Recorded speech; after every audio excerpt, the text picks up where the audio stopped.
All right, so welcome back, everyone. So with us now is former politician, former diplomat, now lecturer and international author, Therese Baptiste Cornelis, and she's joining us all the way from Belgium to tell us about her new book, Empowering Social Growth. Mrs. Baptiste Cornelis, it's always good to speak with you. Thank you very much for joining us this morning. Thank you so much for having me. And I just laugh when you call me Baptiste Cornelis, because in Belgium, we don't carry the married name. You're not allowed to. You only carry the maiden name. So no one knows if you're married or not. Okay. All right. Yeah. So over here, my ID, everything says Therese Baptiste, so it's really weird because when you check into a hotel, I always laugh when my husband presents his thing and I say, but you could just go with someone else. Is this the reason why? Because we both present in different names and saying, yeah, both of us are checking in. Thank you for that tip. Let's get into the book. Tell us about the book. Well, yeah, the book, it's Empowering Social Growth. Yes. It's actually looking at the relationship. That it's an exploration of the intricate relationship between ESG and social impact. Okay? Because when I was lecturing everything, when I was a member of the UNFSS, the Sustainability Standards, I was on the advisory panel when I was a UN ambassador. And even after I was a UN ambassador, they kept me on that advisory board because it wasn't appointed to me as an ambassador of Trinidad. Right? So they said no, because I know when the new ambassador took over, they were going to say, can he get it? And they said, no, it's given to her, because they wanted someone with the business background, diplomatic, politics, everything I had, the mishmash. Yes. And that really fostered my love of looking at sustainability. But what I found out more and more, we were deviating from the whole purpose of it. We were trying to create a world for the future, for everyone. And people were just focusing only on the environment, passing laws, but the whole social impact was lost. And that is what the S stands for. It's literally the glue that holds the E and the G together. So we have it in the name, but in practicality, people were not looking at the social impact. We keep looking at doing things that will fix the environment, will fix this, will fix that. But who are we doing it for? We weren't doing it for the majority. We were creating this utopia that we could all live in, but only a few people could live in. And I said we weren't eradicating poverty. We were just trying to get rid of the poor, move them to the sidelines. So this really made me start to look at the social aspect of it more. And one of the most fascinating discoveries I found was that the intricate and profound display between the interplay between ESG and the social impact. And throughout my book, I dwell on the environmental, social, and governance initiatives do not merely comply with ethical standards, but they actively drive positive societal change. And I know ESG has not been big in the books back in Trinidad. We talk about the environmental sustainability, but we're going to have to get on board with the ESG in Trinidad because EU is getting on board, and companies that want to work with EU will also have to be on board in the future. So by 2026, we're going to go you have to have everything ready. Right now, all the data is being gathered. Companies have to be ready for 2025 to hand in all their stuff so they can get on board. And it's great that people realize that we don't really want you to merely comply with ethical standards, but drive positive societal changes. Environmental sustainability leads to health improvements for local communities, reducing pollution, improving air and water quality. I saw Trinidad, Minister Penelope Beckles was getting on board with the level of plastic pollution that we do have. Because I was amazed when I was there, carnival time, and I came to see the high level of plastic still in use in Trinidad. The disposing, when I went to dispose of rubbish, I was amazed in Trinidad how we do it. It was literally everything goes in. Yes. And in Trinidad, people complain that if the rubbish van doesn't pass every day or every day. And do you know up here, we pick up rubbish, actual rubbish, every 2 weeks. Once every 2 weeks, they pick up my rubbish. And there's a schedule. We get a schedule. Once every 2 weeks is rubbish. The other week will be plastics. The other week will be greenery. So we have to buy containers and we have to become responsible and realize what we can do. And I do believe strong governance practices will ensure transparency and accountability and when to foster trust and stability. So there are different levels you have to look at with the ESG. And it's really important. I don't know if you know, I've started doing some articles in the Sunshine newspapers because I'm still trying to get the word out there to Trinidad. I mean, I'm not there, but still, I'm still a citizen, right? So but I'm just saying to myself, and I'm sure our viewers may be saying this morning, because yes, you are correct to say, well, in some cases in Trinidad and Tobago, the garbage truck, it passes every day or every other day. And if you're saying every 2 weeks in Belgium, how is this done? So what do you do with your waste in the meantime? Well, the thing is, we have different types of waste. Yeah. So in your garbage, first of all, we pay for garbage, which is not what Trinidadians do. For instance, in our community, we have to register our garbage bin. It's given a QR code stuck onto it. They actually rent them to us, and we pay into an account. And when they pick up our garbage, they weigh it. So if you don't want to follow the rules and put only things that can't go elsewhere, you actually pay more. Right? So then we don't pay if we dispose of plastics. When they pass and pick up the plastics, aluminum foil and stuff like that, you put that in a separate container, they pick that up.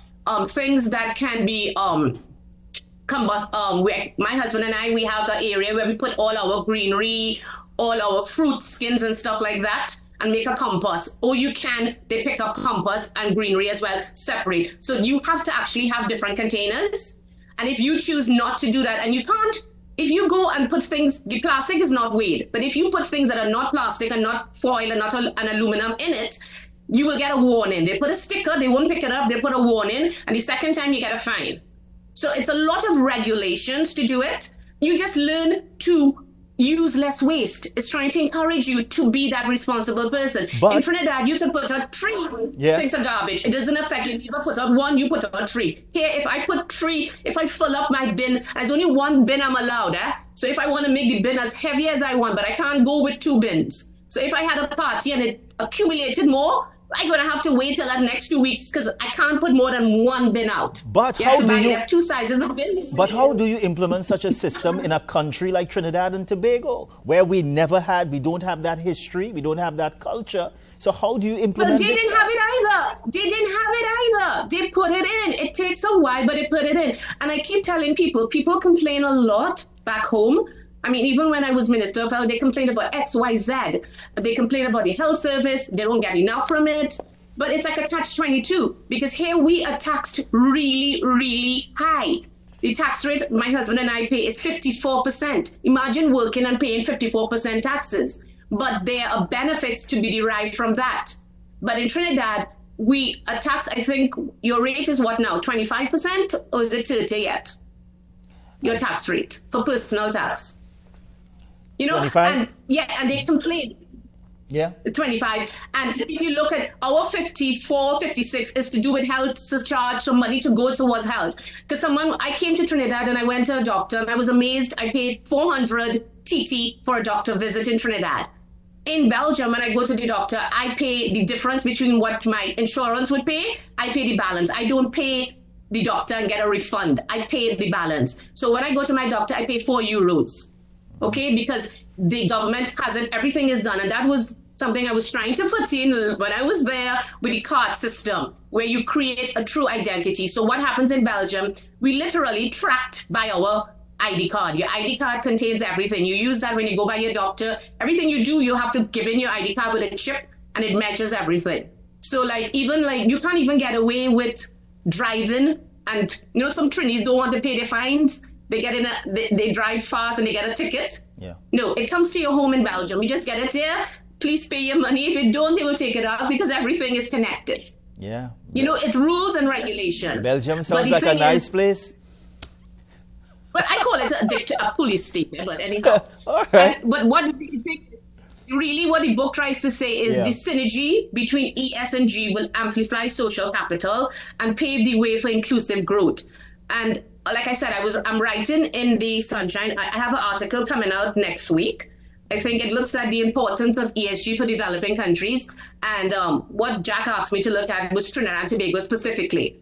And I did do that because it's taken from my book. My book is meant to be, it's for the C-suite executives and general knowledge. At the end of each chapter, there are 3 discussion questions. It's meant to, and it was hard to bring it into a level that everyone could understand and yet motivate them to make some actions. And people are reaching out and they're actually liking the book because there's not much focusing on social impact. Everyone is environment and a lot of greenwashing. And what I don't want to see is social washing. I was very impressed this week when I saw a lot of people going around cleaning and doing things. I saw Republic Bank. I saw different companies doing their part with United Way. And that's the way we need to do it. In today's interconnected and globalized world, the importance of environmental, social, and governance criteria cannot be overstated. And for countries like ours, Trinidad and Tobago, integrating ESG principles is not just a matter of ethical responsibility, but a strategic imperative for sustainable development. But you because feel, I came up with 8 things. Yeah, but you feel, before we go to that, but you feel in Trinidad and Tobago, we are prepared to embrace such a concept? And is it happening already?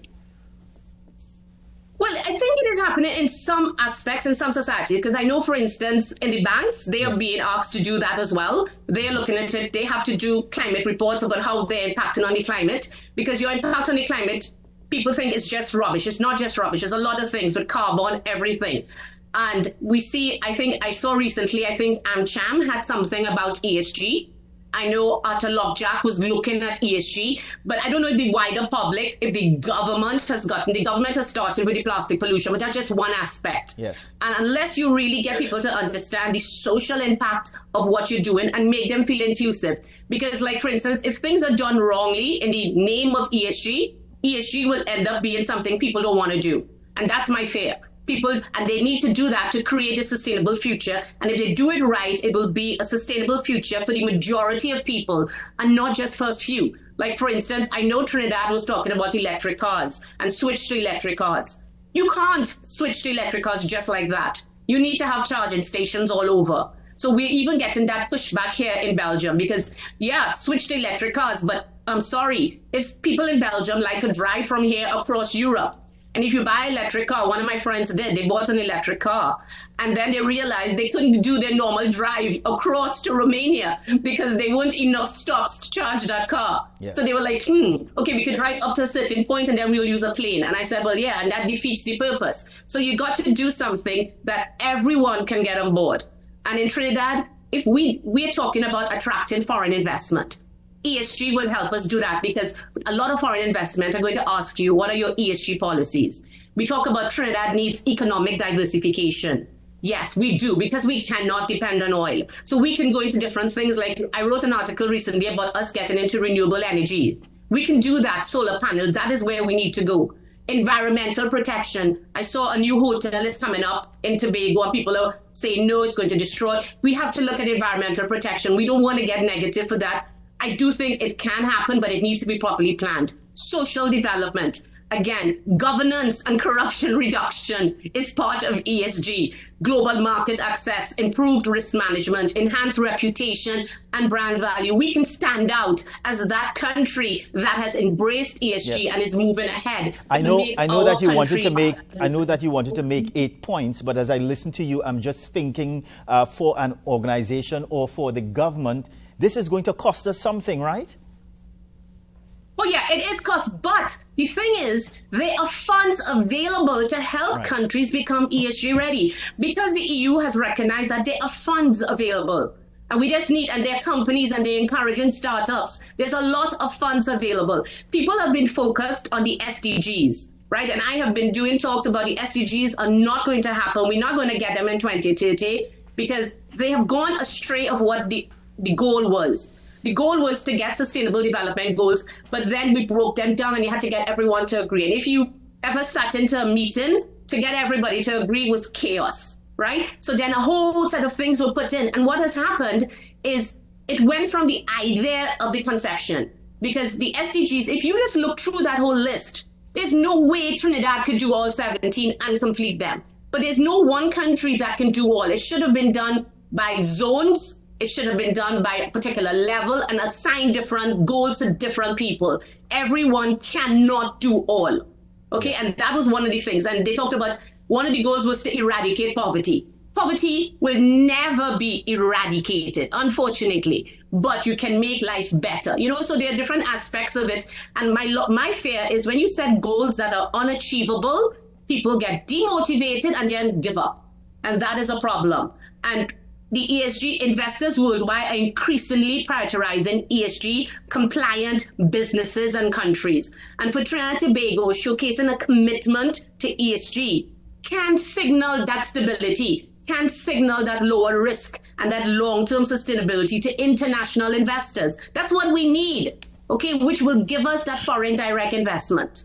I get the I'm feeling. not dreaming this up. Yeah, I get the feeling as we speak that this is something that we in Trinidad and Tobago, we are going to have to embrace, or we are going to be left behind.